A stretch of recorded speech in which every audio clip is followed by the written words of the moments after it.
घर की औरत पार्ट 2। मीना याद है ना आपको, जिसके ससुराल में ससुर और पति कैसे उसका और उसकी सास का अपमान किया करते थे। वैसे तो मीना को नौकरी की इजाजत मिल गई थी, लेकिन मीना ये क्या है? खाना अभी तक नहीं बना। कब से मैं यहाँ बैठा हूँ कि नाश्ता कर लूँ।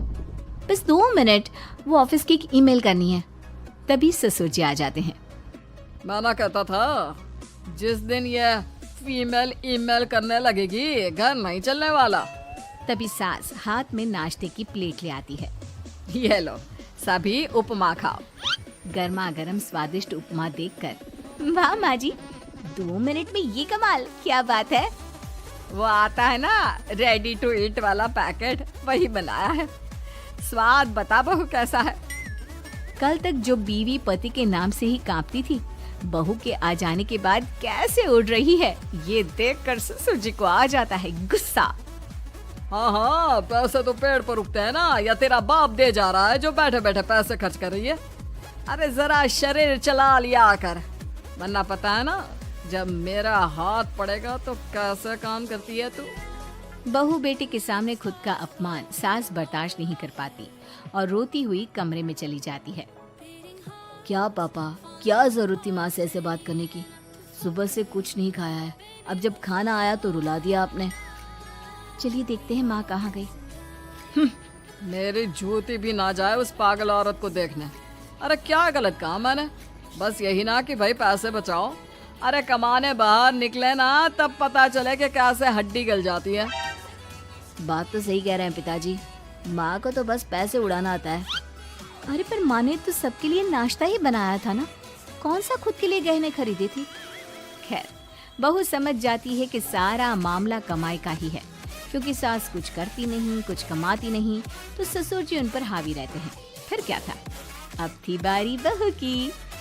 माँ जी दरवाजा खोलिए, देखिए मैं उपमा लेकर आई हूँ, गर्मा गर्म खा लेते हैं। सास कमरा खोल देती है। सामने खड़ी होती है बहू, हाथ में उपमा की प्लेट लेकर। बहू सास की सूजी आंख देखकर समझ जाती है कि मामला गड़बड़ है। वो बात पलटते हुए कहती है, माँ जी वो आपकी काली साड़ी पर काला ब्लाउज है ना, वो प्लीज मुझे दीजिए। मुझे कल ना काली साड़ी पहनी, लेकिन कोई ब्लाउज ही नहीं है। सास बहू की बात में अपना गम भूल जाती है। हाँ हाँ बहू, क्यों नहीं, वो तो मैंने अपने हाथों से डिजाइन किया था। चल अभी निकाल कर देती हूँ तुझे। सास बहू को ब्लाउज निकाल कर दे देती है। फिर अगले रोज, माँ जी आज तो ऑफिस में कमाल ही हो गया। पता है क्या, सारी सहेलियों ने घेर लिया, पूछ रही थी ब्लाउज कहाँ से खरीदा। मैंने भी बोल दिया मेरी सास ने सिलाया, वो भी खुद डिजाइन करके। ये तो वही बात हो गई कि झोला छाप डॉक्टर की दवाई काम कर गई। अरे बहू ये तो बस ऐसे ही बना दिया था। लेकिन माँ जी आपको पता है, ये देखिए 2 लोगों ने तो मुझे कपड़ा भी दे दिया और नाम भी, सेम टू सेम डिजाइन का ब्लाउज बना दो, और बदले में ये 2000 रुपए। हाथ में 2000 देखकर सास की तो आंखें फटी की फटी रह जाती है। अरे बहू ये तो कमाल ही कर दिया। ये काम तो मैं कल तेरे ऑफिस जाने से पहले ही खत्म कर दूंगी। सच्ची माँ जी, कैसे इतनी जल्दी?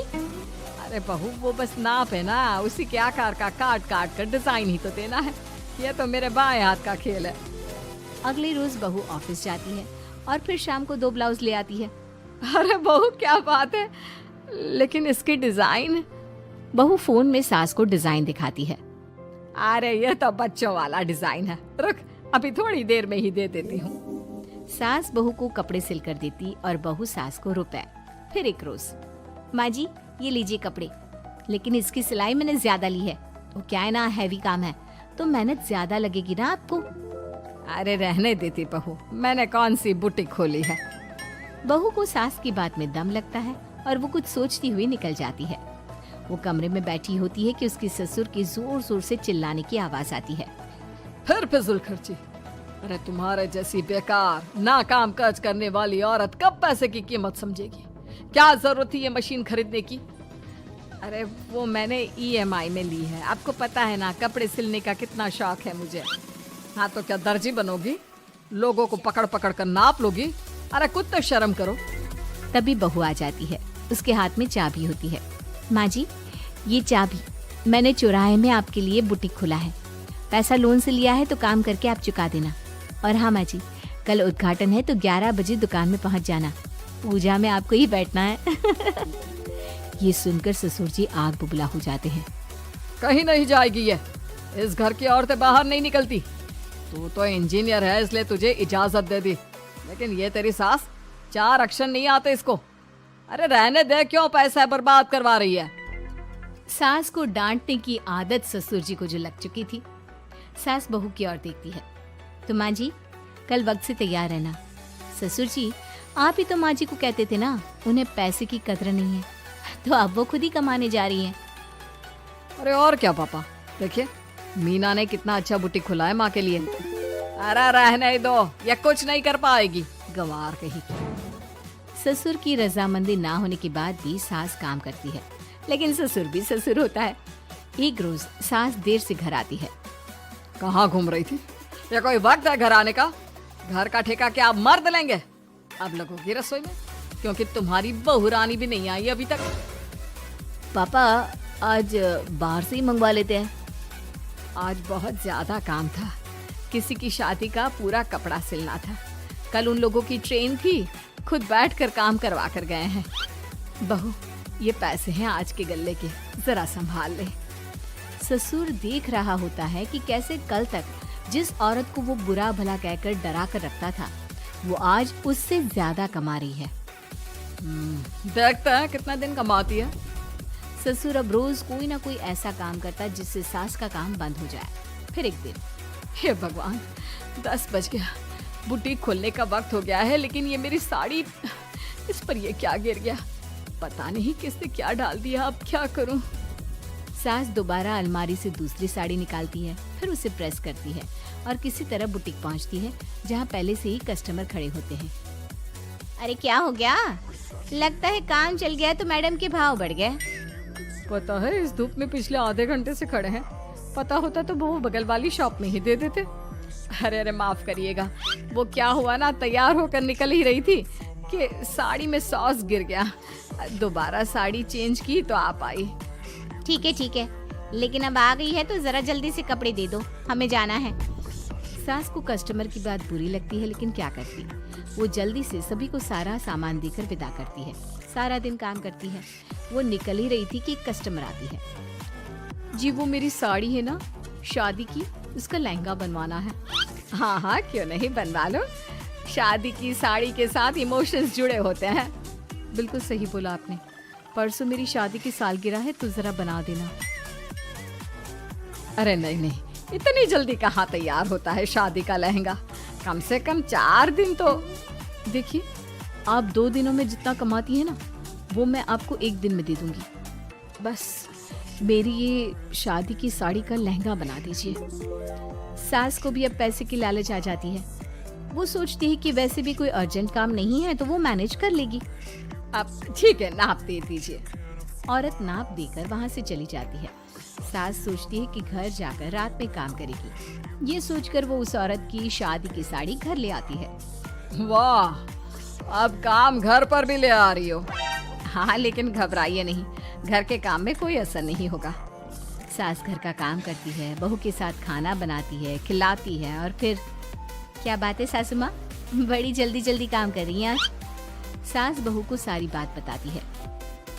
क्यों माँ जी, इतनी भी क्या मेहनत करना? अरे बात सिर्फ पैसे की नहीं है, बल्कि उस बेचारी औरत की इमोशंस की भी थी। ये उसकी शादी की साड़ी है ना। ससुर पास खड़ा सब सुन रहा था। अब देखो, बहुत काम करने का शौक है ना, कैसे भरे बाजार तुम्हारी दुकान खुद तुम बंद करोगे। जब सास पूरी रात काम करके सुबह लेटती है, मौका देखकर ससुर कैंची से साड़ी को काट देता है। अगली सुबह, चलो, कल आधा लहंगा सिला था, आज पूरा करके शाम को ही उसे उसका लहंगा सौंप दूंगी। लेकिन ये क्या, सास जैसे ही लहंगा उठाती है, लहंगा तो फटा होता है।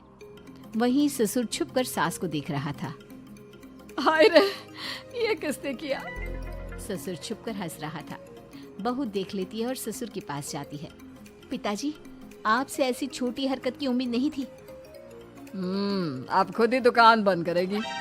ससुर वहां से चला जाता है। सास भी वहाँ आ जाती है। वो समझ जाती है कि उसके पति ने ही साड़ी पर कैंची चलाई है। लेकिन फिर शाम को, जी वो मेरा लहंगा तैयार हो गया। हाँ जी, मैं तो कहती हूँ कि आप एक बार लहंगा पहन कर भी देख ले। औरत लहंगा पहन कर आती है और खूब खुश हो जाती है। अरे ये लहंगा है ना अंकल जी कमाल का, आंटी जी ने बनाया है, बिल्कुल लेटेस्ट डिज़ाइन। औरत सास को ढेर सारे पैसे देकर चली जाती है। लेकिन मैंने तो ये औरतों का फैशन है, कहीं से सिल दो या कहीं से काट दो, फैशन ही होता है। चलिए शाम का खाना मेरी तरफ से, आज आपका जन्मदिन है ना, रिटर्न गिफ्ट तो बनता ही है।